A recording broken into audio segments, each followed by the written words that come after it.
Front page में आपका स्वागत है। मैं हूं नरेश सोनी। हम अक्सर ये दावा करते हैं कि इस देश में किसी भी बीमारी का इलाज हो सकता है।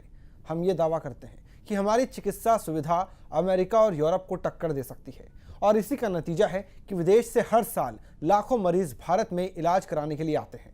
इस मेडिकल टूरिज्म से भारत को करीब 150 करोड़ डॉलर यानी 9,300 करोड़ रुपए सालाना की कमाई होती है।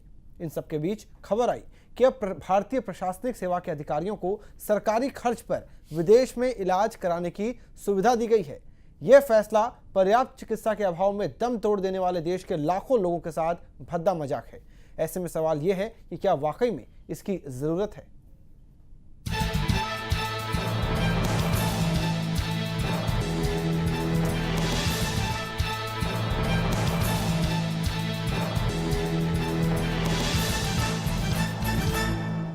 सबसे पहले उस फैसले की बात करते हैं जिसने आज हमें सोचने पर मजबूर किया है। केंद्र सरकार के ताज़ा फरमान के मुताबिक भारतीय प्रशासनिक सेवा आईएएस, भारतीय पुलिस सेवा आईपीएस और भारतीय वन सेवा यानी आईएफओएस के अधिकारी अब सरकारी खर्च पर दुनिया के किसी भी कोने में जाकर अपना इलाज करा सकते हैं।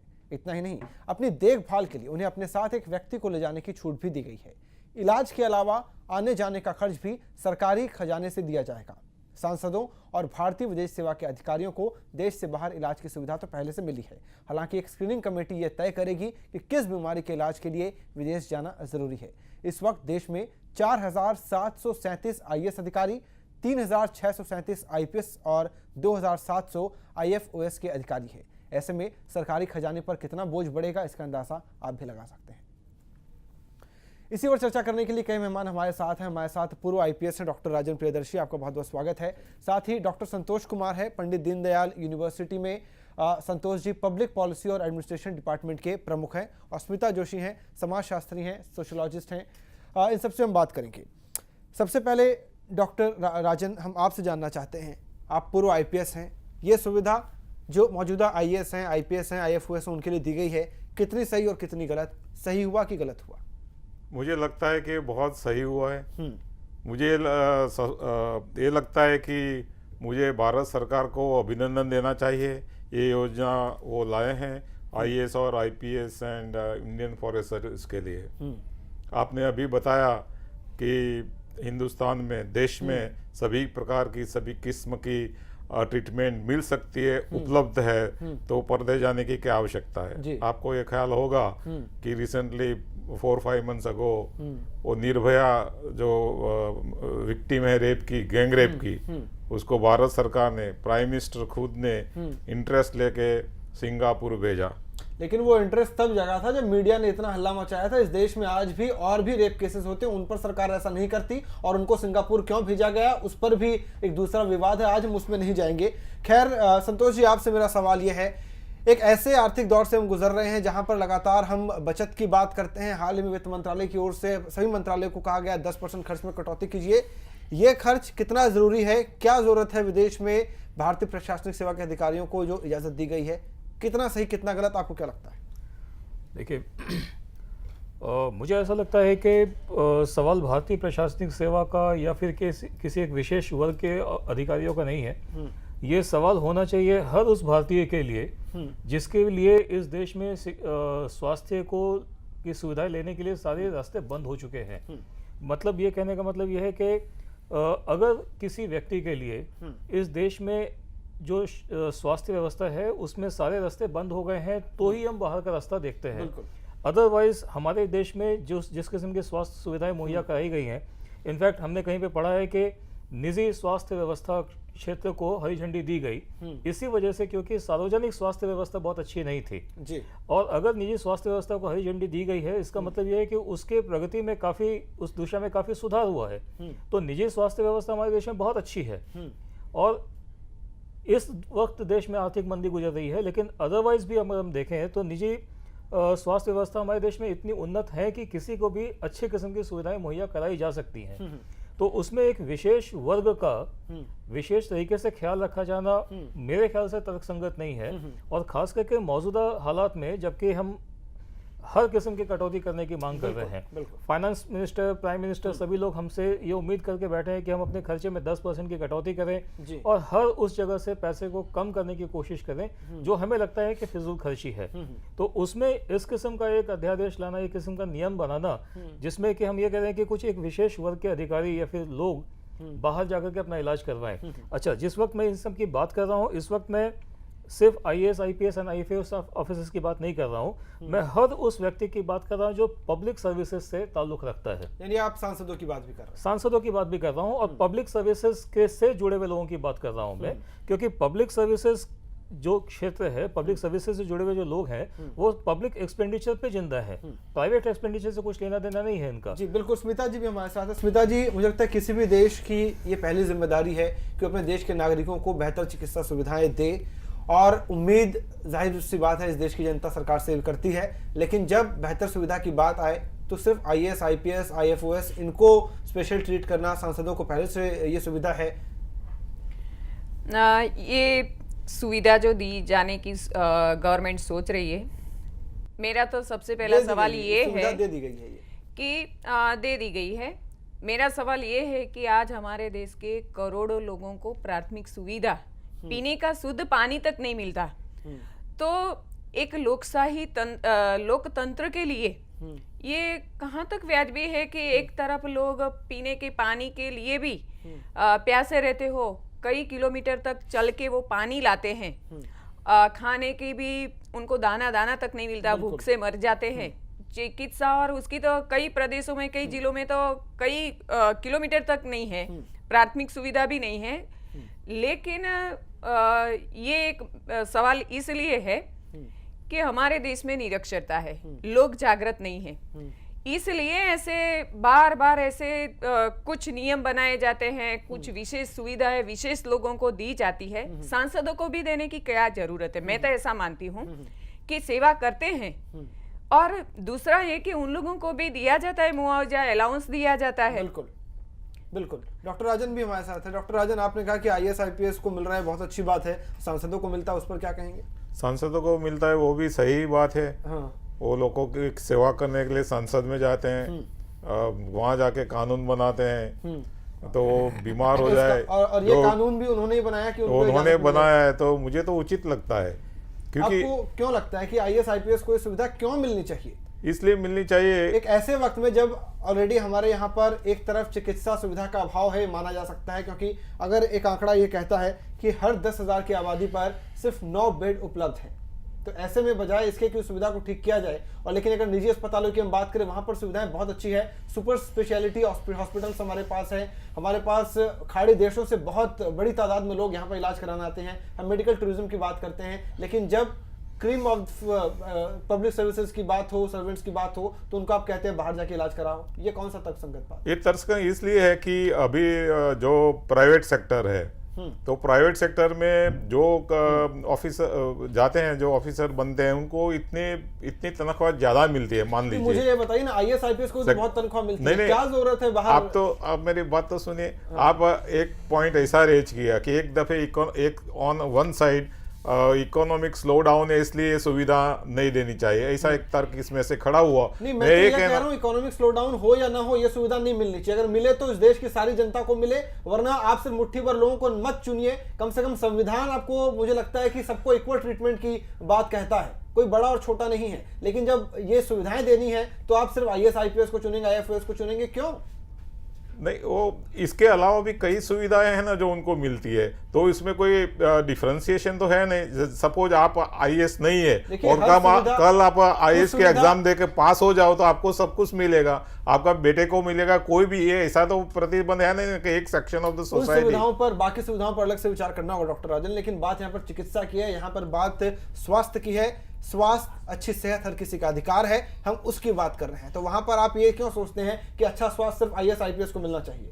ऐसे तो IAS, IPS का स्वास्थ्य अच्छा ही होता है, they are very health conscious, लेकिन मुझे तो ऐसा लगता है कि after retirement all this problem starts, retirement होने के बाद सब स्वास्थ्य का प्रॉब्लम। मुझे ऐसा लगता है कि जो आईएएस आईपीएस रिटायर भी हो गए उसको भी ये बेनिफिट एक्सटेंड करना चाहिए, ऐसा यानी ये फायदा आप तक भी पहुंचना चाहिए। पहुंचना चाहिए। अभी मेरे साथ सब प्रॉब्लम स्टार्ट हुए, जो मैं सर्विस में था तब तक तो कोई प्रॉब्लम होता ही नहीं है। संतोष जी, आपसे समझना चाहूंगा, मेडिकल टूरिज्म की बात करते हैं, अगर इस तरह से फैसले लिए जाएंगे उस पर असर पड़ता हुआ आपको दिखता है? कौन ये बाहर के लोग कैसे भरोसा करेंगे कि आपके यहाँ पर बेहतर चिकित्सा सुविधाएं हैं? क्यों आएंगे वो यहाँ पर? पब्लिक सर्विसेज का एक मैंडेट ये है कि वो उस किस्म के सर्विसेज को पब्लिक ऑफिसर्स के लिए प्लस आम जनता के लिए क्रिएट करे जिस पे हमारा विश्वास हो। तो ये जो पर्टिकुलर पॉलिसी है या इस किस्म की पॉलिसी इंटेंशन है जिसमें कि हमारे लोग जो इस सर्विसेज को मेंटेन करने के लिए जिम्मेदार है, अगर वही उन सर्विसेज के ऊपर अविश्वास करके बाहर जाएंगे तो ऑब्वियसली बाहर के लोग जो यहाँ पे आ रहे हैं उस पर डेफिनेटली उसका परिणाम तो होने वाला ही है। यानी कोई भी सवाल आपसे ये पूछ सकता है, मान लीजिए नाइजीरियन एक सिटीजन आता है यहाँ पे अपना ऑपरेशन करवाने के लिए अपोलो हॉस्पिटल में या किसी और हॉस्पिटल में, और हमारा एक ऑफिसर वहाँ पे है जो किसी और जगह पे उनसे मुलाकात होती है, वो पूछेंगे हम आपके देश में आना चाहते हैं इलाज करवाने के लिए, लेकिन आप यूएसए के किसी हॉस्पिटल में है अपना इलाज करवाने के लिए। तो ये कॉन्फ्लिक्टिंग होता है नेशनल इंटरेस्ट के साथ भी, प्लस ये आपका अपने खुद के सिस्टम पे विश्वास नहीं है, ये डेफिनेटली दर्शाता तो है ही, क्योंकि आप ही ने उन सिस्टम्स को बनाया है और आप जिम्मेदार हैं उन सिस्टम्स को चलाने के लिए। तो आपके ऊपर ये पहली जिम्मेदारी बनती है कि आप अपने सिस्टम्स का भरपूर फायदा उठाएं।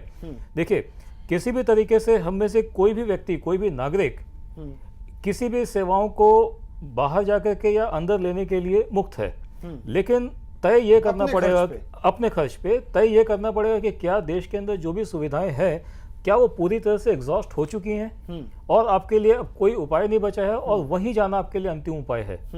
अगर ऐसा है, यह मैं मानता हूं कि विदेशों में मेडिकल रिसर्च को लेकर काफ़ी एडवांस्ड लेवल पे रिसर्च चल रही है और कई लोग उस रिसर्च का फ़ायदा उठाना चाहेंगे, लेकिन अपने देश में अगर हम रिसर्च को बढ़ावा देना चाहते हैं या अपने देश के मेडिकल सिस्टम को बढ़ावा देना चाहते हैं तो आवश्यक ये है कि सबसे पहले अपने देश के जो हमारी जो थिंकिंग प्रोसेस, हमारी जो सुविधाएं हैं, हम पूरी तरह से उनको एग्जॉस्ट करें। आप ये कह रहे हैं कि क्या इसको इस तरह भी देखा जाता है कि अगर किसी की वाकई जिंदगी और मौत की बात हो गई है और अगर उसको भारत में सुविधा नहीं मिल पा रही है और वो अगर सक्षम नहीं है, सबसे इंपॉर्टेंट बात ये है, हाँ, और अगर सरकार को लगता है कि हमारा आईएएस आईपीएस सक्षम भी नहीं है और अब इसका बचना मुश्किल है क्योंकि यहाँ इलाज नहीं है, उस एक एक्स्ट्राऑर्डिनरी केस में विचार किया जा सकता है? आप ये कह रहे हैं? देखिए, ये सवाल राइट टू हेल्थ का है, राइट टू लाइवलीहुड का है, राइट टू लाइफ का है। ये फंडामेंटल राइट्स के हिसाब से आपका राइट टू लाइफ का आपका अधिकार है, आपका मौलिक अधिकार है।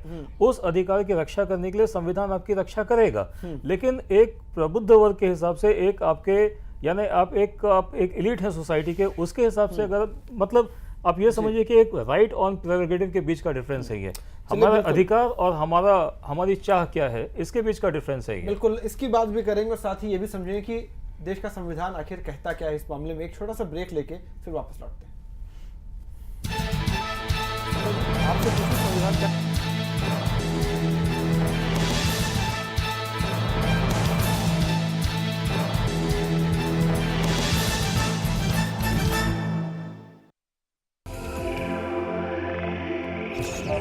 Spa and Wellness, the Orient Spa Limited, rejuvenating opportunity. The Spa and Wellness Retreat offers a soothing experience to its discerning customers in luxurious settings.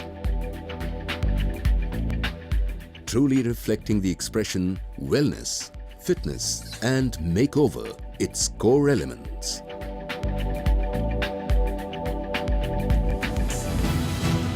The NISA Group of Companies, where opportunity is reality.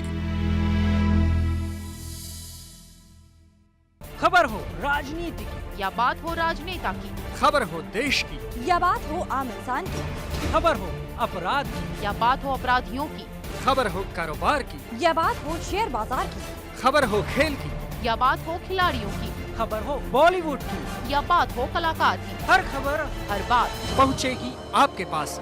बने रहिए जानो दुनिया के साथ।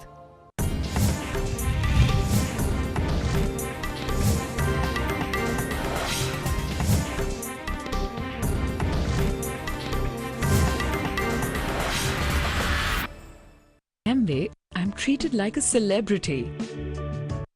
Now on my business leisure travels, I want to experience all the Camp hotels and resorts. Cambay Hotels and Resorts, a division of Nisa Leisure Limited.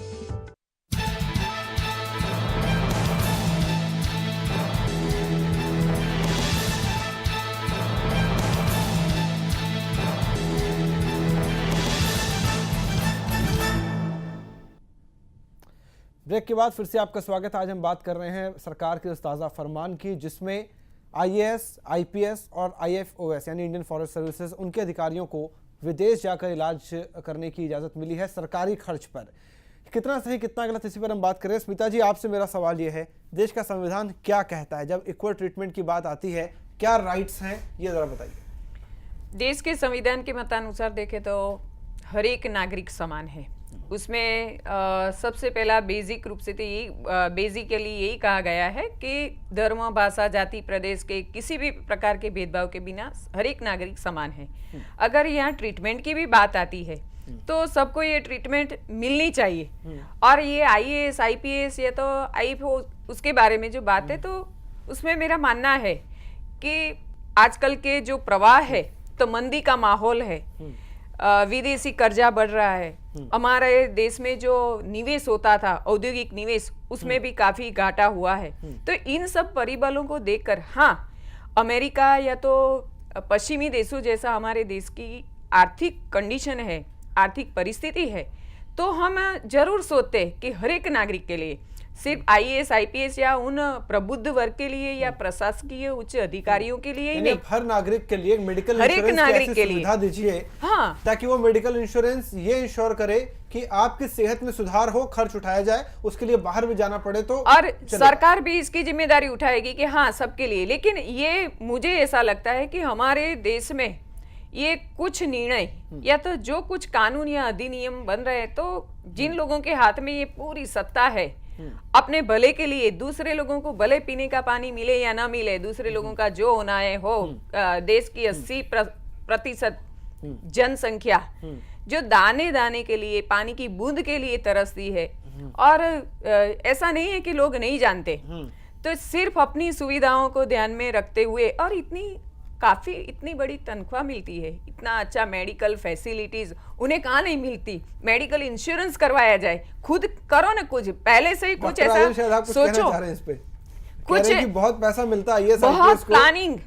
अरे सामान्य व्यक्ति भी आज प्लानिंग करता है अपनी मेडिकल, अपनी वृद्धावस्था के लिए, तो उन लोगों को भी ये तो क्या ऐसा थोड़ा है कि वो खुद नहीं सोचते होंगे कि अपनी वृद्धावस्था में हम क्या करेंगे या तो हमारी कोई बड़ी बीमारी होगी, तो इसके लिए गवर्नमेंट ही क्यों। डॉक्टर राजन, ये बहुत पैसा मिलता है ऐसा तो नहीं कह सकते, क्योंकि मान लीजिए chief secretary is the highest authority, highest officer of the state, तो उनकी तनख्वाह 1.5 लाख है, डीजी की 1,40,000 जितनी है, और एयर होस्टेस है उसकी तनख्वाह 2 लाख है। सोचिए योजना आयोग कहता है तो ऐसा नहीं है कि नहीं, योजना आयोग कहता है कि 5,000 से ज्यादा कमाने वाला, शहर में 5,000 से ज्यादा कमाने वाला गरीब नहीं है, 1.5 लाख मिलता तो अल्ट्रा रईस हो गए। हाँ। नहीं, मैं तो ये कहता हूँ कि as compare to other services, जैसे कि एयर होस्टेस है, पायलट है, तो उनकी तो इनसे भी ज्यादा है और उनका ड्यूटी क्या है, और एक आईएएस ऑफिसर तो उनको सुविधा मिलेगी तो हम वहां भी सवाल उठाएंगे। नहीं, कहाँ को हम तो किसी को सुविधा मिले उसमें सवाल उठाते ही नहीं है। जैसे कि जिसको भी देना हो सरकार दे, इनको आईएएस आईपीएस को दिया, ऐसा दूसरे को दे तो हम हमारा कोई ऑब्जेक्शन उसमें है ही नहीं दे सकते हैं। वो धीरे धीरे देंगे, एक साथ पूरी जनता को तो दे नहीं सकते। अभी तक मैं ये नहीं समझ पाया कि आईएएस, आईपीएस, आईएफओएस इनको ये सुविधा क्यों मिलनी चाहिए, वो किस तरह से सबसे अलग क्यों है।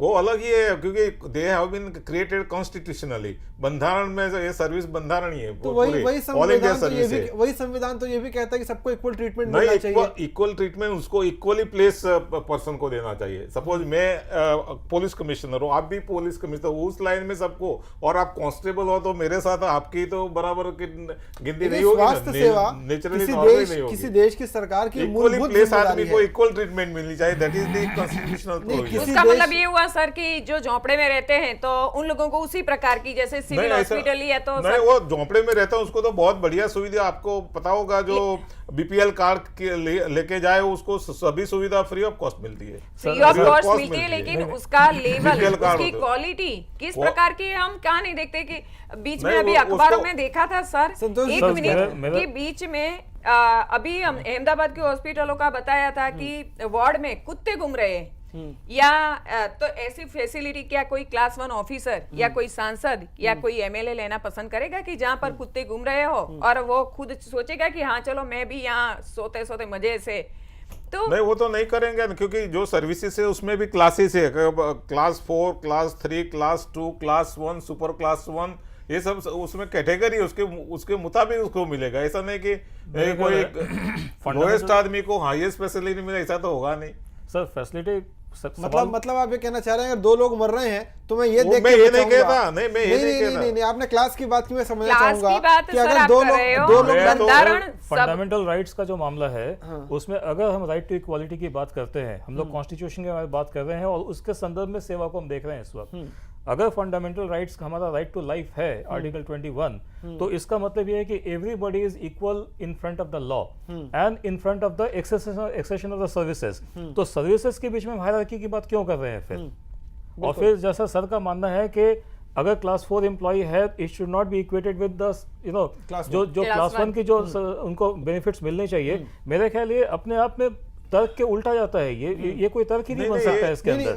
उसमें आपने हायरार्की की बात की, मुझे बताइए कि 2 लोग बीमारी से मर रहे होंगे तो सरकार क्या ये देखेगी कि मैं उसको बचाऊं जिसकी हायरार्की नहीं ऐसा देखिए मेरी बात मुझे और थोड़ा सा क्लियर करनी है सर, 1 मिनट। मैं ये कहना चाहता हूं कि ऑलरेडी स्वास्थ्य सेवाएं जो हैं हमारे देश में 2 तरीके से दी जा रही हैं। एक निजी स्वास्थ्य सेवाएं सुविधाएं हैं जो Apollo hospital, Fortis hospital, super speciality 5 star hospitals हैं। दूसरे हॉस्पिटल्स वो हैं जिसको हम सिविल हॉस्पिटल, गवर्नमेंट हॉस्पिटल्स कहते हैं। इक्वालिटी को देखने के लिए ये सुपर स्पेशलिटी हॉस्पिटल के अंदर कुछ 20% या 10% सीटों को रिजर्व रखने की बात की गई है। कितने हॉस्पिटल्स ऐसे हैं जो वाउच करते हैं इस बात से कि हाँ उन जगहों पे मुफ्त में जमीन दी जा रही है और उसमें वहां पे मुफ्त में सेवाएं मिल रही हैं। लोग नहीं जाते हैं वहां पे, या लोग जाते हैं तो अब तो और फॉलो नहीं होगा। अब तो और फॉलो नहीं होता है। जिन अफसरों को नजर रखनी है वो तो अपने इलाज के लिए बाहर जाएंगे। हाँ, कितने ऑफिसर्स ऐसे हैं, इनफैक्ट ये डेटा हम राइट टू इन्फॉर्मेशन का निकाल सकते हैं कि कितने ऑफिसर्स ऐसे जिनका आंकड़ा आपने थोड़ी देर पहले दिया जो इन ये जो पब्लिक सर्विसेज जो है हेल्थ सर्विस की वहां पे जाते हैं इलाज करवाने के लिए और शुरुआत से लेकर अंत तक वहां पे इलाज करवाते रहते हैं। और इस किस्म के नियम बन जाने के बाद अब तो जो गवर्नमेंट की जो मतलब जो भारत में जो निजी हॉस्पिटल्स है उसमें भी कोई नहीं जाएगा, क्योंकि ये एक किस्म का रिवर्स मेडिकल टूरिज्म होगा जो मेडिकल ट्रीटमेंट के नाम पे आप टूरिज्म के लिए यूएसए या यूके या बाकी यूरोपियन देशों में आप जाकर के आएंगे। तो ये मेरे ख्याल है कि ये ट्रेंड किसी एक खास इलीट के लिए क्रिएट करना, देखिए उस सर्विस के लोगों के लिए मेरे मन में बहुत आस्था है, क्योंकि पूरा का पूरा जो कॉम्प्लेक्स इंडियन एडमिनिस्ट्रेशन सिस्टम है ये इन्हीं लोगों की वजह से चल रहा है। Indian administrative service, police service, forest service और तमाम जितने भी सिविल सर्विसेज के लोग हैं, लेकिन उनकी वजह से चलना इसका मतलब ये नहीं कि वो अपने आप में एक प्रबुद्ध वर्ग है, वो अल्टीमेटली भारत का नागरिक है और उसको भारत के नागरिक होने की वजह से जो शर्तें निभानी है पहले उनकी जिम्मेदारी है कि वो उस शर्तों को निभाए और फिर बाद में लोगों से एक्सपेक्ट करे कि वो भी उसको निभाए। बिल्कुल। इसकी वजह से क्या होगा कि सार्वजनिक क्षेत्र की जो शिक्षा सेवाएं हैं और निजी क्षेत्र की जो शिक्षा से आपकी जो स्वास्थ्य की सेवाएं हैं, कम से कम उनके अंदर कुछ तो डेफिनेटली सुधार आएगा, क्योंकि उनको मालूम है कि वो देश के इलीट लोगों का भी इलाज कर रहे हैं और इसके लिए वो रिस्पॉन्सिबल हैं। तो ये सवाल जो है स्वास्थ्य सेवाओं का नहीं है, ये सवाल है कि हम अपने राइट्स को किस तरह से किन लोगों के लिए किस तरह से देखते हैं। तो hierarchy with in the same rights ये गलत है। स्मिता जी, आपसे समझना चाहूंगा, आप समाजशास्त्री हैं, समाज को बेहतर तरीके से समझती हैं, इस तरह के फैसलों से बाकी वर्ग पर किस तरह का असर आप देखती हैं? बाकी वर्ग में जैसे देखे कि समाज का जो ये रोज बरोज की समस्याओं से जूझता वर्ग जो है, गरीब या निम्नतम गरीब से भी बिलो पॉवर्टी लाइन वाले जो, तो उन लोगों को तो इन फैसलों से कि क्या हो रहा है देश में, कौन राजी कर रहा है, कौन सीएम है, कौन पीएम है, कुछ मालूम नहीं है। तो वो तो एकदम अपनी मस्ती में, मस्ती मतलब एक ये कि सुबह उठे कहाँ मजदूरी जाना है, क्या कमाना है, और शाम को जो रोटी बनाई खाया पिया सो गए। उनको इन सब से कोई लेना देना नहीं है। बाकी रहा थोड़े पढ़े लिखे मध्यम वर्ग के लोग, तो उनका भी ऐसा ही हाल है कि वो अपनी रोज बरोज की जरूरतों में और अपनी जिम्मेदारियों में वो ऐसे दबा हुआ है कि वो गरीबों और निम्न वर्ग के लोगों की तरह एकदम बिंदास भी नहीं जी सकता कि भाई हमारे पास कपड़े नहीं है या तो वो थोड़ा जानते हैं कि ये जो हो रहा है गलत हो रहा है, लेकिन उनको ये बाहर आके विरोध करने की या तो इसके संदर्भ में जागरूक होकर कुछ कदम लेने की उनके पास ना तो समय है और ना इतनी हिम्मत है। तो ये जो उच्च वर्ग, प्रबुद्ध वर्ग और हमारे ये जो शासकीय प्रशासकीय राजकारणी नेता वो अपने मन माना जो भी फैसला करना है करते रहते हैं। और पहले भी कहा मैंने कई मेरी बातों में कि इस देश में क्रांति नहीं हो सकती क्योंकि ये मध्यम वर्ग निम्न वर्ग के लोग अपनी जरूरतों में पिसे हुए हैं। दूसरा, धार्मिकता का इतना यहाँ पर चल रहा है कि वो लोग ना तो इन सब का विरोध करना चाहते हैं और बस जैसे जीना है वैसे जिए जाते हैं। तो ये विरोध करने वाली तो कोई बात है ही नहीं। जो हमारे जैसे थोड़े बहुत लोग हैं वो विरोध करते हैं या तो चर्चा करके संतोष मानते हैं। डॉक्टर राजन, आपने कुछ देर पहले एक बात कही थी कि आप चाहते हैं कि सभी को ये सुविधा मिले, लेकिन जब आप ये बात कहते हैं सबको सुविधा मिले, क्या आप सिर्फ क्लास 1 ऑफिसर्स की बात कर रहे हैं? नहीं, मैं आपको एक यहाँ गलतफहमी ये खड़ी हुई है कि जो गरीब लोग हैं जैसे कि क्लास 4 है कि चपरासी की नौकरी करते हैं, कारकुनी नौकरी में, उसको वैसी ही सुविधा अपोलो हॉस्पिटल है वो तो निजी है तो उसमें मिलती है। ये सेंट्रल गवर्नमेंट हेल्थ स्कीम है, उसमें ये कार्ड देता है, ये पट्टा वाले को भी मिलता है, कारकुन को भी मिलता है, लोएस्ट फंक्शनरी को भी मिलता है और वो आईएएस ऑफिसर को भी मिलता है, आईपीएस को ये देखो मुझे मिला है। तो मैं भी अपोलो में, गांधीनगर अहमदाबाद अपोलो में ट्रीटमेंट ले सकता हूँ और वो पट्टा वाला भी ले सकता है। सेंट्रल गवर्नमेंट हेल्थ स्कीम है, वो रिटायरमेंट के बाद भी ले सकता है, उसकी वाइफ को भी मिलता है, उसकी डॉटर को भी मिलता है, तो अपने बात बच्चे तो को वही है ना, जो आईपीएस को पहले से ये सुविधा है कि अपोलो में जाके पहले से नहीं, ये तो पहले से सभी के लिए है। मतलब वही मैं कह रहा हूँ कि जब ये सुविधा तो आईपीएस को है, इसमें कोई डिफरेंशिएशन नहीं है। अभी मैं ये कहना चाह रहा हूँ डॉक्टर राजन कि जो आईपीएस के पास ये सुविधा है कि जाकर अपोलो में सरकारी खर्च पर इलाज करा सकते हैं, ये स्कीम आप बता रहे थे, फिर विदेश जाने की जरूरत क्या है? नहीं, वो तो अपोलो में तो ऐसी इमरजेंसी हो जिसमें संतोष साहब ने कहा कि जिसमें उसकी लाइफ को डेंजर है, वो नहीं बच सकता है, शायद फॉरेन ले जाए तो उसमें वो बच सके, वो निर्भया को ले जाए तो उसके लिए बच जाएगी, उसके हिसाब से उसके लिए फिर चपरासी के लिए भी होना चाहिए ना। वो हम उसी पर बात करें, एक छोटा सा ब्रेक लेंगे, एक ब्रेक का वक्त हुआ, एक छोटे से ब्रेक के बाद फिर से वापस लौटते हैं। वो चपरासी, अच्छा।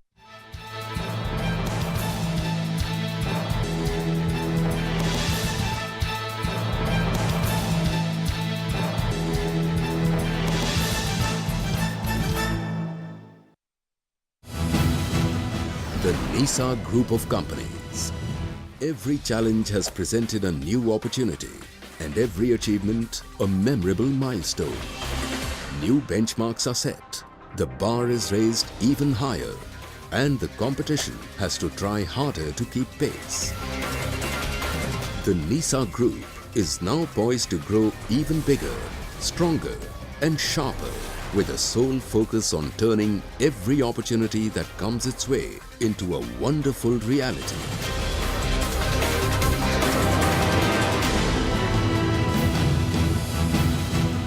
The NISA Group of Companies, where opportunity is reality.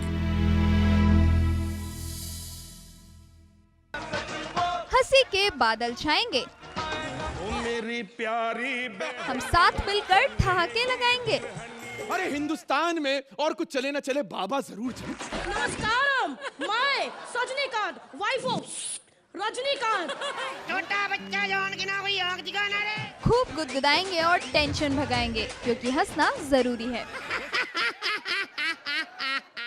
देखिए हंसना जरूरी है, रोज दोपहर 1:30 बजे सिर्फ जानो दुनिया पर। Amway, I'm treated like a celebrity. Now on my business leisure travels, I want to experience all the camp hotels and resorts. Cambay Hotels and Resorts, a division of NISA Leisure Limited.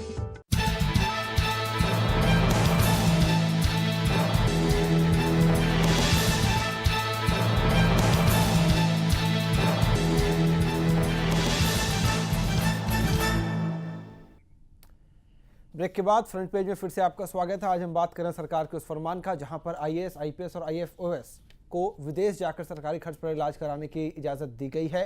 सांसदों के लिए सुविधा पहले से है। IFS जो पहले से विदेश में तैनात रहते हैं उनके लिए भी सुविधा पहले से है।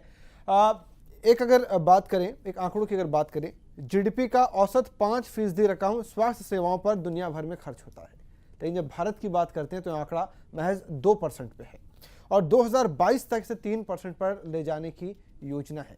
यानी ऑलरेडी हम अपने देश में चिकित्सा सुविधाओं पर बहुत कम खर्च कर रहे हैं। मेडिकल टूरिज्म हमारे लिए कहीं ना कहीं इंपॉर्टेंट है। मेडिकल टूरिज्म बढ़ेगा तो जाहिर तौर पर ये सुविधाएं भी बढ़ेगी, बढ़ाना पड़ेगा। लेकिन जब इस तरह के फैसले होते हैं कि जो भारतीय प्रशासनिक सेवा के अधिकारी हैं उनको बाहर जाने की इजाज़त दी जाए इलाज के लिए, डॉक्टर राजन लगातार इस बात का पक्ष कर रहे हैं कि ले रहे हैं कि बहुत सही फैसला है। आप मुझे ये बताइए, करीबन 9,300 करोड़ रुपए सालाना इस देश में मेडिकल टूरिज्म यानी विदेशी जो इस देश में इलाज कराने आते हैं उनके जरिए कमाई होती है। उस पर आप असर देख रहे हैं कि नहीं? वो आपके लिए इंपॉर्टेंट है कि नहीं? जब आप पक्ष लेते हैं तो मैं समझना चाहता हूँ कि ये आपके लिए इंपॉर्टेंट है कि नहीं आंकड़ा? वो इम्पोर्टेंट है, आते हैं तो ठीक है, आने चाहिए। तो उस पर असर पड़ेगा ना फिर? ना, बिल्कुल नहीं पड़ेगा। वो कहाँ से आते हैं वो आप सुन लीजिए। ये जो विदेशी टूरिज्म वाले आते हैं वो पाकिस्तान से आते हैं ज़्यादातर, अफगानिस्तान से आते हैं, बर्मा से आते हैं, ईरान से आते हैं, ऐसे जो पिछले कंट्री है वहाँ से आते हैं। और हमारे जो आईएएस आईपीएस जाने वाले वो अमेरिका जाएंगे, इंग्लैंड जाएंगे, फ्रांस जाएंगे, जर्मनी जाएंगे, रशिया जाएंगे। तो उसमें असर कहाँ से पड़ेगा? वो तो आने वाला, वो that flow will continue. Sir एक बात, कुछ सालों पहले ब्रिटिश मेडिकल सिस्टम जो है वहाँ के किसी जर्नल के अंदर ये छपा था कि विदेशों के अंदर सस्ती स्वास्थ्य सुविधा मिलना बहुत कठिन है। इसलिए ना केवल इन पिछड़े देशों से जिनको हम थर्ड वर्ल्ड कंट्रीज कहते हैं, बल्कि कई सारे फर्स्ट वर्ल्ड कंट्रीज से भी भारत में लोग इलाज करवाने के लिए आते हैं, क्योंकि यहाँ पे स्वास्थ्य सुविधाएं at par with the foreign countries हैं। First thing. सेकंड थिंग, यहाँ पे स्वास्थ्य सुविधाएं सस्ती हैं, है ना? ये दो बातें बहुत महत्वपूर्ण है हमारे लिए। हम मेडिकल टूरिज्म को रेफर कर रहे हैं इस वक्त डिबेट के अंदर। एक्चुअली मेडिकल टूरिज्म हमारे यहाँ पे बढ़ा इसी वजह से क्योंकि स्वास्थ्य सुविधाएं जो मिलनी चाहिए वो बहुत बढ़िया है, बहुत उन्नत किस्म की है अगर हम निजी स्वास्थ्य सेवाओं की बात करें तो। दूसरा ये है कि सस्ती है, तो कोई भी व्यक्ति हमेशा उसी दिशा में जाना चाहेगा जहाँ पे उसके स्वास्थ्य सेवाओं का उसको पूरा फल मिल रहा है, पूरी तरह से स्वस्थ होकर जा रहा है, प्लस सस्ता मिल रहा है। ऐसे समय में या ऐसे परिप्रेक्ष्य में अगर हम ये देखते हैं कि यहाँ की स्वास्थ्य सुविधाएं जो सस्ती हैं और बहुत अच्छी हैं, बहुत उन्नत हैं, हमारे यहाँ के कुछ लोगों को हम विदेश जाने की बात कर रहे हैं नियम के हिसाब से। देखिए, कोई व्यक्ति अपने पैसे को खर्च करके कहीं भी जाता है इलाज करवाने के लिए, ये उसका अधिकार है। ये उसका अधिकार है कि मैं कल को अगर बीमार पड़ गया तो मैं यूएसए जाऊं या यूके जाऊं या कहीं भी जाऊं, ये मेरा अधिकार है। लेकिन साथ ही अगर मुझे ये सुविधा मिल रही है यहाँ पे कि मैं यहाँ पे भी अपना इलाज करवा सकूं, और अगर सारे उपाय चूक गए, खत्म हो गए, तो ही मैं बाहर जाऊं, तो इस तरह से देखना आवश्यक है। दूसरी बात यह आवश्यक है, मैं बार बार इसी मुद्दे पे आ रहा हूं कि हम क्यों सुविधाओं के अंदर हायरार्कीज की बात कर रहे हैं। हमने ऑलरेडी 2 हायरार्कीज बताई है। एक दूसरा डेटा बहुत इंपॉर्टेंट है हमारे लिए कि हमारे देश में एनआरएचएम के रिपोर्ट्स को आप देखें, 48% डेफिशिएंसीज हैं सर्विसेज के अंदर in terms of human resources. हम उनको पूरा करने की बात नहीं सोच पा रहे हैं। हम स्वास्थ्य सेवाओं में हायरार्कीज की बात कर रहे हैं। हम ये बता रहे हैं कि सुपर स्पेशलिटी हॉस्पिटल्स होना कितना आवश्यक है, किस परसेंट ऑफ पॉपुलेशन की हम बात कर रहे हैं। बिल्कुल, ये बहुत इंपॉर्टेंट है हमारे लिए समझना कि हम नागरिक की बात कर रहे हैं कि सुपर नागरिकों की बात कर रहे हैं। और राजन साहब अभी बता रहे थे कि बड़े बड़े हॉस्पिटलों में, सुपर स्पेशलिटी हॉस्पिटल में जाने की भी सरकारी खर्च पर इजाजत इनके पास भी है और कार्ड बना हुआ है। आप वहां पर जाते हैं, आपको क्या लगता है वहां पर सारी सुविधाएं है कि नहीं? और वहाँ की सुविधाएं देखने के बाद क्या जरूरत लगती है कि हमें विदेश में जाकर इलाज कराया जाए? अब हम तो विदेश गए नहीं, तो हमें पता नहीं कि विदेश में इससे बेहतरीन मेडिकल सर्विसेज है या कमजोर टाइप की मेडिकल सर्विस है। लेकिन यहाँ अच्छा लगे, अपोलो ठीक लगा हमको। हम इसमें मतलब आप ये मान रहे हैं कि सारी सुविधाएं वहाँ पर है ही? सारी सुविधा है ऐसा, हम कंपैरिजन हॉस्पिटल सिम्स की बात कर रहे हैं, एससीजी कैंसर की बात कर रहे हैं। दिल्ली के एम्स की बात कीजिए, अब दिल्ली के एम्स की बात कीजिए, वहां पर सारी सुविधाएं हैं। और एम्स भी अब अकेला नहीं है, वो खुद गई थी वहां पर। एम्स भी अकेला नहीं है, भारत के कई क्षेत्रों में एम्स जैसे अच्छे हॉस्पिटल्स खुले हैं। जोधपुर में है, भुवनेश्वर में है, तमाम जगह पे है। आप कह रहे थे कि ज्यादा पैसा नहीं होता तो एम्स में तो खर्च भी नहीं लगेगा।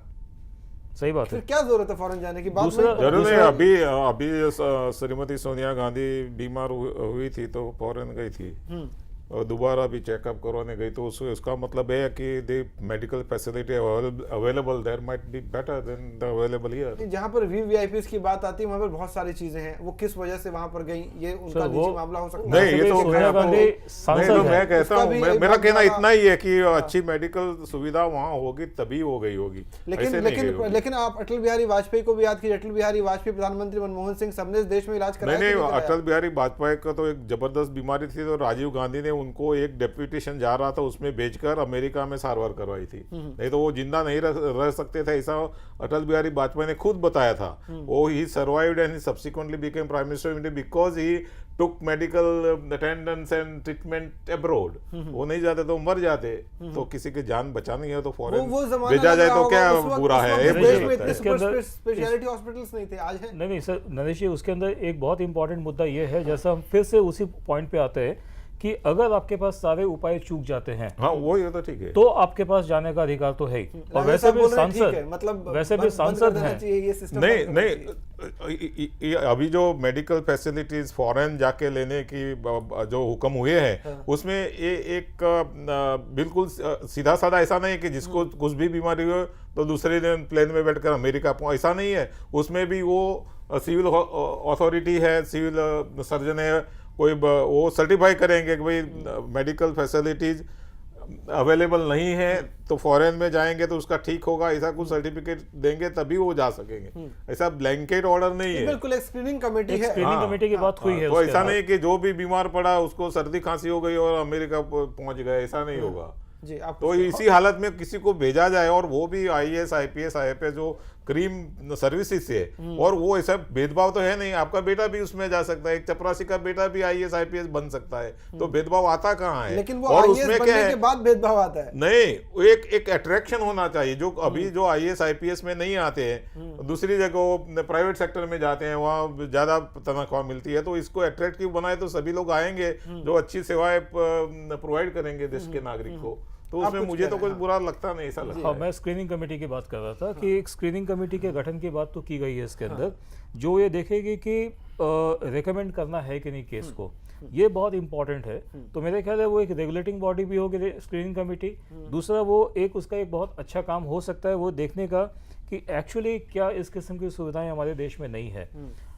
अभी सवाल स्क्रीनिंग कमेटी के रोल का आ जाता है वहाँ पे, जिसको ये देखना पड़ेगा कि क्या ये दूसरा एक पर्सपेक्टिव हो सकता है समझने का इस टूरिज्म का, मतलब इस बेनिफिट को लेने का। अल्टीमेटली मामला टूरिज्म का नहीं है, आई एम श्योर मैडम भी एग्री करेंगे, ये मामला टूरिज्म को देखने का नहीं है मेडिकल के नाम पे, ये मामला है अपने आप को स्वस्थ रखने का। तो क्या हम विदेश जाकर इलाज करवाने की जगह ये पॉसिबल है या मुमकिन है कि हम विदेश के किसी अच्छे डॉक्टर को भारत में बुला के इलाज करवा सकें? बिल्कुल, ये दूसरा तरीका हो सकता है देख सकते हैं। इसके मिसयूज के खतरे कम रहेंगे इस तरह की सुविधाओं के। बिल्कुल, और हमारे देश में वो सारी सुविधाएं हैं, यानी जो इंफ्रास्ट्रक्चर फैसिलिटी कहते हैं, ऐसी कौन सी बीमारी है जिसका देश के किसी भी कोने में इलाज नहीं हो रहा है? स्मिता जी, मैं आपसे अलग अलग वर्गों की बात कर रहा था। नहीं लगता जब इस तरह की सुविधाएं शुरू होती है तो जो बाकी अधिकारी हैं, अधिकारी की बात करें, जैसे हम हाईकोर्ट के जजेस की बात करें, और भी काफी ऊंचे अधिकारी, उनकी ओर से भी फिर ये डिमांड उठेगी कि हमें सभी की ओर से उठेगी, क्योंकि ये गलत परंपरा शुरू हो ये रही है। गलत परंपरा तो हमारे सांसदों के लिए शुरू की गई, उसके बाद ये डिमांड उठी, इसलिए इनको दी गई है। हमारे देश में कोई भी एक परंपरा या तो मान लो कि आजादी के समय सिंपल, यहाँ कोई विवाद करना नहीं चाहते, लेकिन सांसदों को दी गई, अब IAS IPS को दी गई, विधायक कहेंगे हमको कुछ, हाँ सबको। तो सांसदों की बात लो या विधायकों की बात लो, या तो शुरुआत में निम्न वर्गों और निम्न जातियों को आरक्षण देने की बात करो, तो संविधान में ये लिखा है कि कब तक ये आरक्षण रखना था, कब तक देना था। अब तो हम उसमें भी देखें कि क्रीम वर्ग आया है, SC ST का भी क्रीम लेवल बन गया है कि वो भी ये लाभ लेते जा रहे हैं, और जो आज भी जंगलों में है वो उन्हीं गरीबी की हालत में जीते हैं। तो इसमें भी ऐसा है कि धीरे धीरे करके एक सामान्य व्यक्ति भी जो फिर तो हम लोग प्रोफेसर भी हम क्यों ना मांगे, हम भी मांगेंगे भी, हम भी सरकार, हम भी क्लास 1 ऑफिसर है, हमें भी दो। तो ये बात ये नहीं है। मैंने बहुत ही तटस्थ रूप से कहा, एक समाजशास्त्री के रूप में ये कहना चाहती हूँ कि अच्छी खासी एक तरफ हम ये देखते हैं कि 5,000 रुपया सैलरी, और उन्हें हम मानते हैं कि नहीं वो गरीब नहीं है, दूसरी तरफ इस हम तरह के 1.5 लाख फैसलों से अमीर और 1.5 लाख गरीब की दूरी अब बढ़ा रहे हैं। हाँ, 1.5 लाख की सैलरी वाले को क्या हम गरीब मानते हैं कि उनको विदेशी सुविधा ये चिकित्सा के लिए भेजना पड़े? तो इसमें तो बहुत सारे लोग आ जाएंगे, प्रोफेसर भी कितने सारे हैं। चलो ना भाई, आईएएस आईपीएस को छोड़ो, और भी केंद्र या तो राज्य सरकार में काम करने वाले कर्मचारी, ये हमारे देश में चलता है, एक परंपरा चालू हो जाएगी। फिर तो ये कोई भी आए हमारे देश में सुधारने की कोशिश करे कि भाई ये खड्डा पूरना है, कैसे पूरेगा? और मैं तो यहाँ तक कहती हूँ कि अभी बीच में आंकड़े आए थे कि हमारे प्रधानमंत्री जी कितनी बार विदेश गए और कितना 65,000 करोड़ रुपया, कुछ खर्चे कुछ प्रवास तो अभी जाहिर भी नहीं हुए, 65,000 करोड़ रुपए का खर्च करके उन्होंने विदेश में ऐसी कौन सी हमारे देश की छवि बनाई? कुछ नहीं, कोई फायदा नहीं है। आज भी हमारा देश जैसे कमजोर लाचार की जैसे पाकिस्तान बार बार हमला करता है, तो ये सब जरूरी नहीं है। और हर एक को इतनी जागृति होनी चाहिए कि मुझे, मैं भविष्य में मेरे लिए क्या सुविधा जरूरी है, किस प्रकार की चिकित्सा की जरूरत है, तो वो हमें खुद सोच के उसके लिए कुछ प्लान करना चाहिए। बिल्कुल बिल्कुल। और गवर्नमेंट भी उसमें सहयोग देगी। चलिए बिल्कुल, एक छोटा सा ब्रेक लेते हैं, डिस्कशन को जारी रखेंगे। छोटे से ब्रेक के बाद फिर लौटेंगे।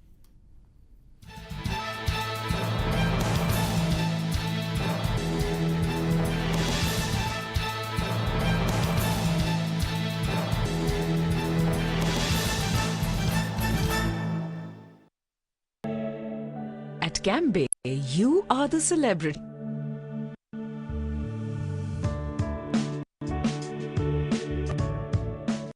That's why we do everything to treat you like one.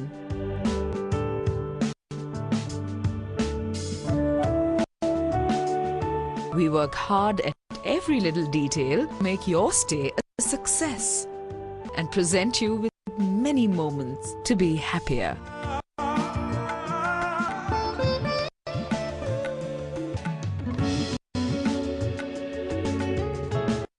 Now on my business leisure travels, I want to experience all the Cambay hotels and resorts. Camp Hotels and Resorts, a division of Nisa Leisure Limited. क्या कहते हैं आपके सितारे? कैसा रहेगा आपका दिन? कौन सा रंग है आपके लिए शुभ? कौन सा नंबर रहेगा लकी? क्या करें क्या नहीं, जानने के लिए देखिए जानो किस्मत। देखिए जानो किस्मत हर रोज सुबह 8 बजे सिर्फ जानो दुनिया पर। जुनून, कुछ कर दिखाने, कुछ कर दिखाने।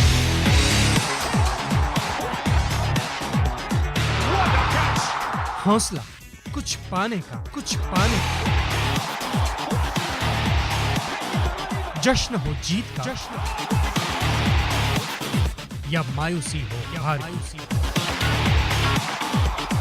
बात करेंगे खेलों से जुड़े हर पहलू की। खेल की दुनिया से रूबरू होइए जानो स्पोर्ट्स में हर शाम 6:30 बजे सिर्फ जानो दुनिया पर।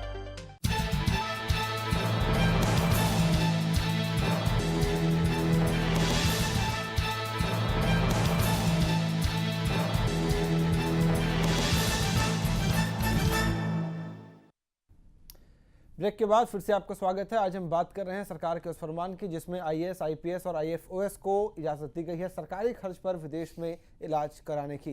क्या इसकी ज़रूरत है? और ख़ास तौर पर एक ऐसे देश में जहां पर हर साल बिना इलाज के इतने लोग मारे जाते हैं, उनकी तरफ देखने के बजाय जो लोग पहले से जिनको बहुत सुविधाएं हैं उनको विदेश जाकर इलाज कराने की सुविधाएं और बढ़ाना कितना सही है, वो भी एक ऐसे वक्त में जब हम एक आर्थिक दिक्कतों से जूझ रहे हैं। वित्तीय घाटा एक बड़ी समस्या है जहाँ पर सरकार खुद का अलग अलग मंत्रालयों को ये निर्देश भेजती है कि 10% अपना खर्च घटा दो। ऐसे में नया खर्च कितना जरूरी है। 1983 और 2002 में राष्ट्रीय स्वास्थ्य नीति बनाई गई और इस नीति का लक्ष्य सभी नागरिकों को बेहतर चिकित्सा सुविधा और सस्ती दवाएं उपलब्ध कराना था। डॉक्टर संतोष, आपसे मेरा सवाल है, जब ये नीति बनाई गई कि सबको सस्ती दवा मिले, सबको बेहतर चिकित्सा सुविधा मिले, तो इसी नीति को आगे बढ़ाते हुए क्यों नहीं एक ऐसी नीति बनाई जाती कि जो आईपीएस है, आईएएस है, आईएफओएस है, उनको यहीं पर और बेहतर सुविधा दी जाए? जैसा कि आप भी कहते हैं कि बाहर से ही आप डॉक्टर बुला लो। ये नीति का भाग है ही, मतलब ये बेसिकली किसी नीति का भाग नहीं हो सकता कि आप बाहर से किसी डॉक्टर को बुला लें। ये तो किसी एक व्यक्ति को बचाने के तरीके हैं। अगर आपके फंडामेंटल राइट में आपने राइट टू लाइफ की बात की है और उसके अंतर्गत अगर आपको स्वास्थ्य सेवाएं मुहैया कराने का आपका दावा है, जो होना ही चाहिए किसी भी डेमोक्रेटिकली इलेक्टेड कंट्री के अंदर, ये फंडामेंटल राइट नहीं, राइट टू मतलब ये तो ह्यूमन राइट की बात भी आ जाती है यहाँ पे। इनफैक्ट इसी नीति के हिसाब से जिनका आपने जिक्र किया, अभी 2010 में एक डॉक्टर के श्रीनाथ रेड्डी की कमेटी का भी गठन हुआ था। उसमें उन्होंने कहा था कि 17 सुविधाएं भारत के अंदर उनको ठीक से प्रोवाइड करने की व्यवस्था होनी चाहिए, और स्वास्थ्य सुविधाओं के अंदर भी इस किस्म की बात की गई थी कि आप उन सुविधाओं को भी आप ऊंचे लेवल पे लेकर जाएं। इसी की वजह से बहुत मतलब उसके पहले से ये शुरू हो चुका था कि निजी सेवाएं शुरू हो गई हैं। सवाल आईएएस या आईपीएस अधिकारी का नहीं है, वो तो एक ऐसा वर्ग है जो देश की सेवा के लिए उसको बनाया गया है, कॉन्स्टिट्यूशन के हिसाब से उसको बनाया गया है। सवाल हर उस नागरिक का है जो उन सेवाओं को लेना चाहता है ना। तो उन सेवाओं को अगर लेना चाहता है तो उसमें आईएएस आईपीएस एक आम व्यक्ति से, मैं प्रोफेसर हूँ यूनिवर्सिटी के अंदर, मेरी भी सैलरी कम नहीं है, लेकिन क्या मैं उन प्रबुद्ध वर्ग के अंदर हूँ जो इनको इन सुविधाओं को लेने के लिए विशेष सुविधाएं दी जा रही हैं? मेरे ख्याल में मेरे पास ऐसी कोई सुविधा नहीं है। तो क्या मैं उस प्रबुद्ध वर्ग का हिस्सा नहीं हो सकता हूँ? क्या मेरे पास वो अधिकार नहीं होने चाहिए सरकारी तरफ से कि मुझे भी एयरलिफ्ट करके आप यूएसए ले जाएं या यूके ले जाएं इलाज करवाने के लिए?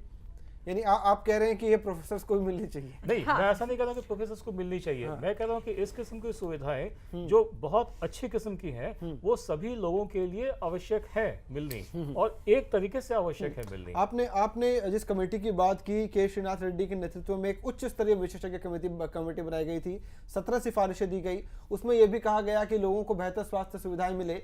सरकार ने इनमें से जहां चिकित्सा सुविधा की बात आई, ये जिम्मेदारी निजी क्षेत्र पर डालकर अपना पल्ला झाड़ ले और इस पर कुछ नहीं किया गया। डॉक्टर राजन, आपसे मेरा सवाल ये है कि आप, ठीक है, एक स्क्रीनिंग कमेटी रहेगी इस चीज़ को देखने के लिए कि इसका मिसयूज़ ना हो, लेकिन आपको लगता है कि इसका मिसयूज़ नहीं होगा? आप इससे पूरी तरह से सहमत हैं, दावा करते हैं इस बात? मैं बिल्कुल पूरी तरह सहमत हूँ, इसका मिसयूज नहीं होगा क्योंकि कमेटी इज देयर, वो स्क्रीन करेंगे। इस कमेटी में कौन होगा, कैसे ये फंक्शन करेगी, इस बारे में भी तो कुछ भी नहीं खुलासा किया गया है। वो तो वर्कआउट कर देंगे ना। और मैं ये बताना चाहता हूँ कि ये तो इस एक 2-4 दिन पहले ये स्कीम भारत सरकार ने बनाई कि आईएएस आईपीएस आईएफएस को ये सुविधा फॉरेन में जाके ट्रीटमेंट लेने की मिलनी चाहिए, लेकिन वो पहले से ही भी देते हैं। जैसे कि मैं 1980 में सर्विस में आया, तब हमारे प्रिंसिपल थे पुलिस ट्रेनिंग कॉलेज के, वो बीमार पड़े तो उसको अमेरिका भेजा था, तो सरकार ने पूरी सुविधा दी थी। जब तब ये स्कीम थी भी नहीं, तो भी 100% reimbursement of expenses was done. वो तो बेचते हैं, ऐसा नहीं है कि पहले नहीं बेचते थे और कोई नई बात है। तभी तो किसी ने कोई आवाज नहीं उठा ऐसा डिसेंटिंग वॉइस के नहीं मिलना चाहिए हो, ऐसा कोई आवाज नहीं। वही हम कह रहे हैं, किसी स्पेशल केस में अगर लगता है तो एक अलग बात है, लेकिन एक रूल बना देना कि चलो हम सबको सुविधा दे रहे हैं, बाहर जाके इलाज कराओ, कहीं ना कहीं होड़ लग जाएगी। स्मिता जी, आपसे मेरा सवाल है, कहीं ना कहीं होड़ लग जाएगी, चलो बीमार पड़े हैं तो चलो ट्राई करते हैं कि स्क्रीनिंग कमेटी से प्रूव होता है कि बाहर जाके इलाज कराते हैं। हाँ, ये तो संभव है ही। और हमारे देश में तो ये कोई भी तरीके से ये न कि कुछ रिश्वत देकर गलत रिकॉर्ड बनवाकर, अरे लेबोरेटरी से भी गलत रिकॉर्ड मिल सकता है, ऐसा कैसे होगा, क्या नहीं हो सकता हमारे देश में? ये तो कोई पूछने वाला सवाल ही नहीं है, बहुत कुछ हो सकता है। और ऐसे रिपोर्ट के आधार पर भले कोई गंभीर बीमारियों के लिए या तो कुछ खास परिस्थिति वश प्रदेश में जाना, उसके लिए कानून या नियम बना हो, लेकिन इसका मिसयूज का तो पूरा है ही इसमें संभावना। मैडम तो सबके मैडम अभी हाल ही मुझे याद आ रहा है, गीता में कहा है श्री कृष्ण जी ने कि संशय आत्मा विनश्यति। नहीं, संशय आत्मा नहीं सर। नहीं, कहीं ना कहीं हमारे पास के जो एक्सपीरियंसेस हैं उनको ध्यान में रखकर अगर हम आगे की पॉलिसी बनाएंगे तो ज्यादा बेटर पॉलिसीज बनेंगी। मेरा सवाल आपसे है कि जहां तक मुझे याद आ रहा, हाल ही में मैंने एक ये रिपोर्ट पढ़ी थी कि एक बड़ा आंकड़ा ऐसा है जहां पर सरकारी कर्मचारियों ने गलत मेडिकल बिल दिखा के मेडिकल क्लेम का फायदा लिया है। तो ये सारी चीजें होती हैं, एग्जिस्ट करती हैं, होती रहती हैं। इससे हम कैसे इनकार कर सकते हैं? सवाल जैसा डॉक्टर राजन ने बताया कि एक ऐसी विशेष परिस्थिति में किसी एक विशेष व्यक्ति को अगर इस किस्म की सुविधाओं को दिया जाना आवश्यक है तो ये बिल्कुल होना चाहिए ऐसा। इसके विरुद्ध किसी मतलब कोई बात ही नहीं कर सकता। किसी की जान पर आ जाए तो ठीक है, वो अलग बात है। चाहिए और सरकार को इसका खर्चा उठाना ही चाहिए। और उसके लिए फिर आप हायरार्की मत देखिए। उसके लिए हायरार्की मत देखिए। मेरा सवाल, मेरा मामला इस बात का, मैं पॉलिसी साइंस का हूँ। पॉलिसीज आपने एक दफ़े बनाई या आपने रूल्स एक दफ़े बनाई, तो फिर पूरा का पूरा मुद्दा इस पे आता है कि उन रूल्स को आप किस तरह से तोड़ना मरोड़ना चाहते हैं। तो जैसा मैडम बता रही थी कि कौन से ऐसे उपाय होंगे जिसके हिसाब से लोग रूल्स को तोड़ सकेंगे या मरोड़ सकेंगे अपने फायदे के लिए। जिस तरह से बाहर के लोग अगर हमारे यहाँ पे टूरिज्म के लिए आ सकते हैं, मेडिकल टूरिज्म के हिसाब से आ सकते हैं, तो इन रूल्स का मिसयूज करके यहाँ के लोग बाहर क्यों नहीं जा सकेंगे? बिल्कुल जाएंगे। और आज IAS IPS अधिकारी हैं जो प्रबुद्ध वर्ग में आ गए हैं, सुविधा भोगी वर्ग में आ गए हैं, उसी हिसाब से फिर बाकी कैटेगरीज भी होड़ लगाएंगे। जी डॉक्टर राजन, आप इन दोनों की बात सुन के कहीं ना कहीं लग रहा है कि हाँ इसकी गुंजाइश है कि इसका मिसयूज हो सकता है। नहीं, लेकिन उसमें जो सेफगार्ड है, चेक्स एंड बैलेंस की सिस्टम बनाई है, तो सेफगार्ड तो रोका जा सकता है। और मैं ये कहना चाहता हूँ कि स्कीम है वो कोई आवत चंद्र दिवा करो, जब तक आकाश में सूरज चांद रहेगा तब तक के अमल में रहेगा, ऐसा तो है नहीं। वो तो 2-3 साल रहेगी अमल में, और मेडिकल सुविधा भारत में अच्छी हो जाएगी तो वो विड्रॉ भी सरकार कर देगी। आपको लग रहा है कि इसकी गुंजाइश है?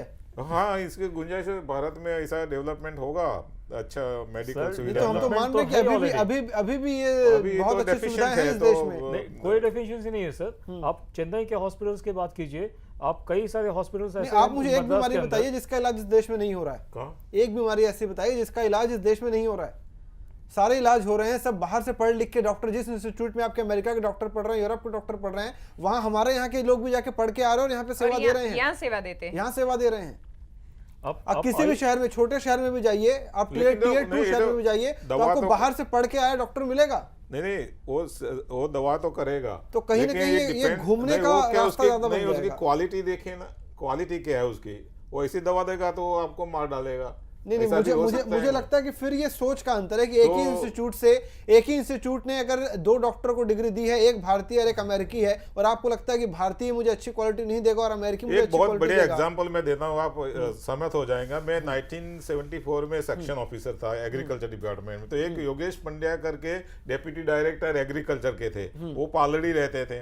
तो उन्होंने उसकी मिसिस का और उनका सारवार है ना, तो शारदाबेन हॉस्पिटल में करा, वो सरसपुर में है।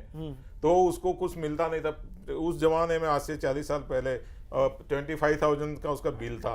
तो रूल्स है जो गुजरात सरकार का, दी मेडिकल अटेंडेंस रूल्स 1964, उसमें लिखा था कि नियरेस्ट हॉस्पिटल में ही तुम सारवार लोगे तभी तुमको ये मिलेगा, क्योंकि वो VS हॉस्पिटल उसका नियरेस्ट है पालड़ी से, तो उसको दे नहीं थे। मैंने लिखा कि भाई ये तो श्रद्धा का विषय है, उसको ये श्रद्धा है कि वो चाहे MBBS डॉक्टर हो, सिंपल डॉक्टर हो, MD ना हो, और वो शारदाबेन में है और उसके ऊपर श्रद्धा है, तो वो गया तो उसमें कोई खराबी नहीं है। तो मेरी नोटिंग पर पूरा रूल्स बदल गया, तो आज तक लाखों कर्मचारियों को उसका फायदा मिलता है जी। तो ऐसा जरूरी नहीं है कि ये कोई A-B-C डॉक्टर दोनों पास हो गए तो आप उसके पास जाओ तो आप सीधे उसमें थोड़ा श्रद्धा भी। तब तो फिर स्क्रीनिंग कमेटी की जरूरत ही नहीं है। श्रद्धा अमेरिका में और यूरोप में तो नहीं, आप जो उसको लार्जर पर्सपेक्टिव देते हैं कि जैसे कि रूल्स आ गए तो सभी लोग भागेंगे वहां जाएंगे, ऐसा भी नहीं, ऐसा जाएंगे भी नहीं। कोई जाएगा 1-2 जो सीरियस होगा, ऐसा मिसयूज नहीं होगा। सब रिस्पॉन्सिबल ऑफिसर है, IAS है, IPS है, और गलत करेंगे तो जेल में भी जाएंगे। अहमदाबाद में 3 IAS ऑफिसरों को गलत TADA लेने के लिए और मेडिकल लेने के लिए आज से लगभग 40 साल पहले सस्पेंड हो गए थे। आप में मान रहे हैं कि हाँ, आपने कहा कि IAS ऐसा गलत नहीं करेंगे, और अभी आपने कहा कि 3 लोगों को सस्पेंड किया गया, मतलब गुंजाइश तो बचती है। गुंजाइश वो तो हर सिस्टम में है। जैसे कि कोई भी सिस्टम आप बताइए, जैसे कि ये प्रोफेसर साहब है, तो वो क्या करते हैं वो भी हमें मालूम है, हम क्या करते हैं वो भी उनको मालूम है, आप क्या करते हैं वो भी मालूम है, जर्नलिस्ट, वो तो हर जगह होता है। नहीं, हम यहाँ पर उस नियम की बात कर रहे हैं, उस कानून की बात कर रहे हैं। बेटर क्या ये नहीं होता कि जहां पर बिल्कुल जान पर बना है, जैसे आपने निर्भया वाले केस की बात की, कि जब बिल्कुल जान पर बना है तब हम उस तरह के फैसले लें?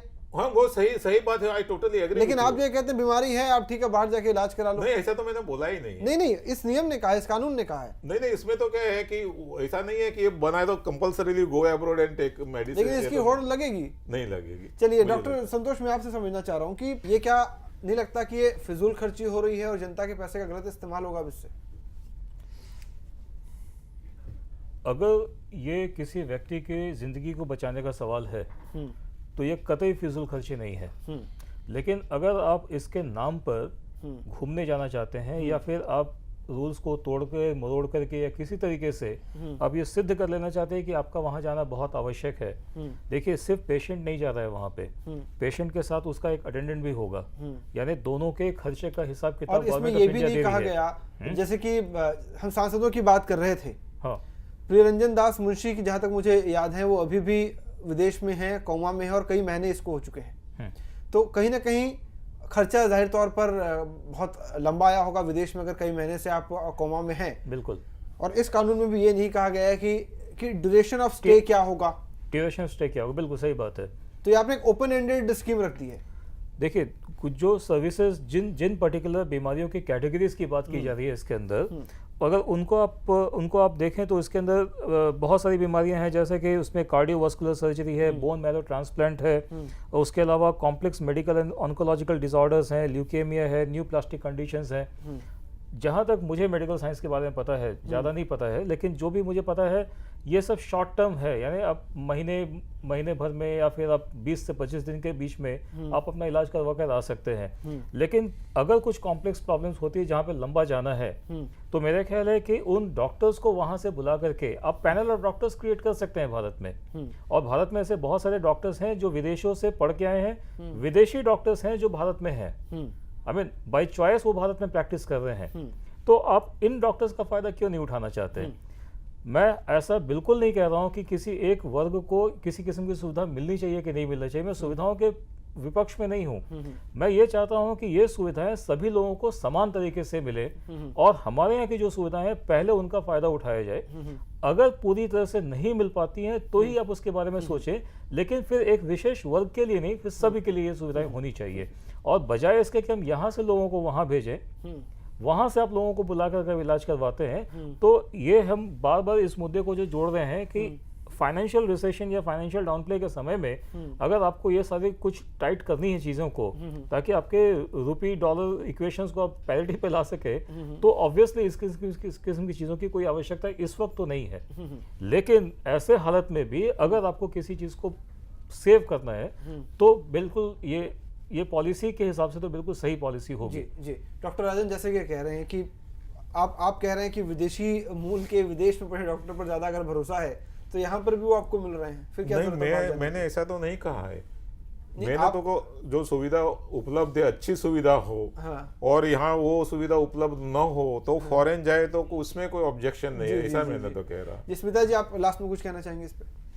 बस मैं यही कहना चाहती हूँ कि कोई भी सुविधा हो, आखिर में संविधान की दृष्टि से समान है हम सब। और खास करके अभी जो देश का आर्थिक रूप से जो परिस्थिति है उसमें तो ऐसे फैसला लेने से पहले बहुत कुछ सोचना चाहिए था। और देश के जो ये प्रबुद्ध वर्ग हमारे आईएएस और उन सबको पहले देश की प्राथमिक जरूरतों जो लोगों तक नहीं पहुंचती उन सभी के बारे में ज़्यादा ध्यान देना चाहिए था।